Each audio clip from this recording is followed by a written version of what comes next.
Esse é um dos assuntos que eu mais gosto de conversar com as minhas amigas e eu pensei, por que não levar isso pro canal e quem sabe conseguir levar esse aconchego, esse abraço quentinho, num momento que eu sei que muitas mulheres ficam angustiadas, apreensivas. Então vamos conversar sobre isso.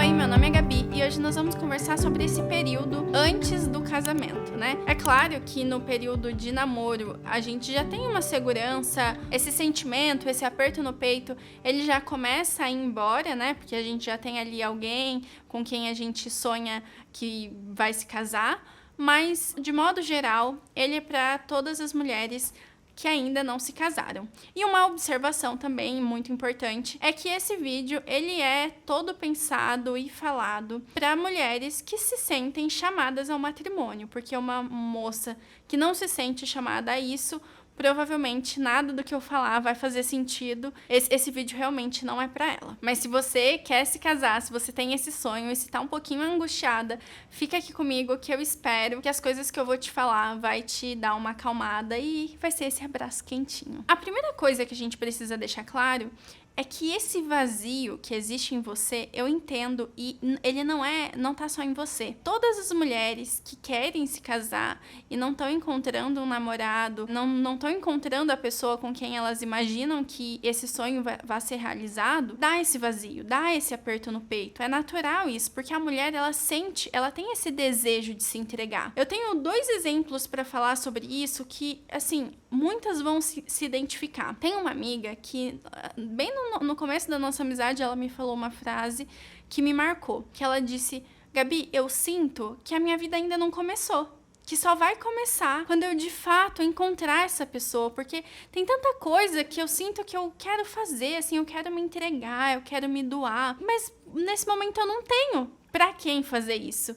Então eu sinto que a minha vida ainda não começou. E um outro exemplo é de uma amiga que, assim, ao meu ver, ela tem muitas coisas, alcançou muitas coisas, vários sonhos que ela tinha foram realizados, e em uma conversa eu me surpreendi com ela falando: olha, nada disso me importa, assim, o vazio que eu tenho dentro de mim por tá começando, ela já é um pouco mais velha que eu, e ela falou: o vazio que tá tomando conta de mim, com esse pensamento de que talvez eu realmente não vá me casar, não vá ter filhos, de verdade, nada adianta todas as minhas conquistas, porque o que eu queria no fundo era ter alguém para dividir tudo isso. Então, assim, esses 2 exemplos eu trouxe só para te deixar claro que esse vazio, esse aperto, essa angústia que você sente, ela não é anormal, ela não é uma coisa só sua. Isso é realmente uma coisa que muitas mulheres passam.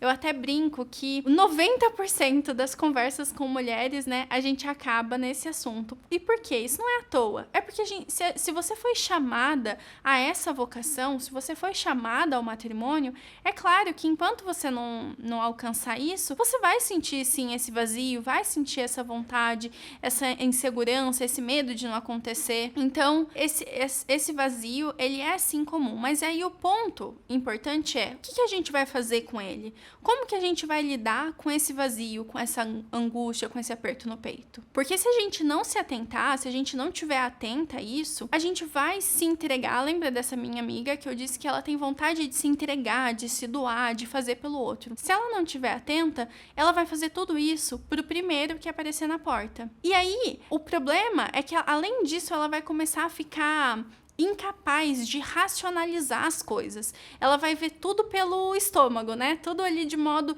emocional, de modo emotivo. E aí ela vai ficar incapacitada de verdade, quando a pessoa certa aparecer, reconhecer. Porque ela tá tão ansiosa e tão preocupada e as emoções estão tão à flor da pele que isso facilmente poderia acontecer com ela. Então, o que a gente precisa fazer nesse tempo, usar desse vazio, é tentar preencher com coisas que a gente entende que quando a gente se tornar namoradas, esposas, essas habilidades que a gente trabalhar hoje vai nos ajudar lá na frente. Às vezes a gente fica com essa ideia, né? Quando eu encontrar alguém, eu vou poder fazer tal coisa, eu vou fazer aquilo outro. Mas, na verdade, já tem várias coisas que a gente pode fazer hoje. Tem várias virtudes que não são necessárias que a gente já comece a praticar hoje. Se a gente não tiver esse hábito de já cumprir cumprir com excelência todas as nossas obrigações do momento, não adianta a gente ficar com essa fantasia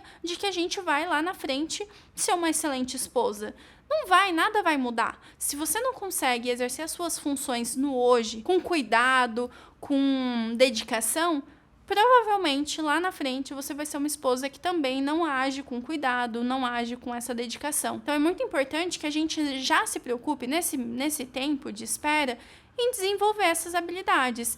E as habilidades não são, as virtudes principalmente, elas não são ligadas a uma vocação, né? Você vai desenvolver as virtudes de acordo com as suas necessidades, com as suas obrigações do momento, e isso vai ser como se formasse uma casca ali, você exercitasse um músculo que lá na frente vai ser muito útil em todos os desafios e dificuldades que aparecer, seja na sua vida matrimonial, seja na vida com os filhos. Esse vazio que a gente sente, se a gente conseguir, eu sei que é muito difícil, mas se a gente conseguir colocar esforço, colocar ele como um combustível para fazer o que tem que ser feito no momento, gente, a gente vai viver a solteirice de uma outra forma, a gente vai chegar no matrimônio, se for isso que Deus quer da gente, muito mais preparadas. É engraçado que às vezes a gente fica planejando e sonhando, né, com esse dia que eu vou ser uma esposa, com esse dia que eu vou encontrar a pessoa certa, mas hoje o que te cabe? Hoje te cabe ser uma filha melhor, hoje te cabe ser uma profissional melhor, uma amiga melhor, e às vezes nem isso você está exercendo com cuidado, nem você não está atenta a esses papéis que também são sua vocação, é a sua vocação do momento. Então, isso é uma coisa clássica, assim, vamos tentar se preocupar. O que eu sou agora? Nesse momento eu sou filha, então eu vou me dedicar ao máximo como filha. Nesse momento eu sou o quê? Eu sou namorada, então eu vou me dedicar ao máximo como namorada. Porque assim, isso é clássico de mulher. A gente ficar pensando lá na frente, fazendo fantasias e ficar nesse sonho e tal, e não faz o que tem que ser feito no momento. Além do mais, tem coisas que a gente pode se dedicar nesse período de espera, que são coisas que talvez nunca mais a gente possa se dedicar. Não da forma que a gente pode hoje. Então, por exemplo, como namorada, eu não tenho compromissos, eu não sou casada, então eu tenho muitos compromissos de uma mulher casada, obviamente que eu não tenho. Então eu consigo fazer um apostolado com as minhas amigas mais de perto. Cada dia eu tô chamando uma pra ir num café, pra conversar, pra sair juntas. Uma coisa que provavelmente, se eu tivesse casada, eu não teria tanto tempo.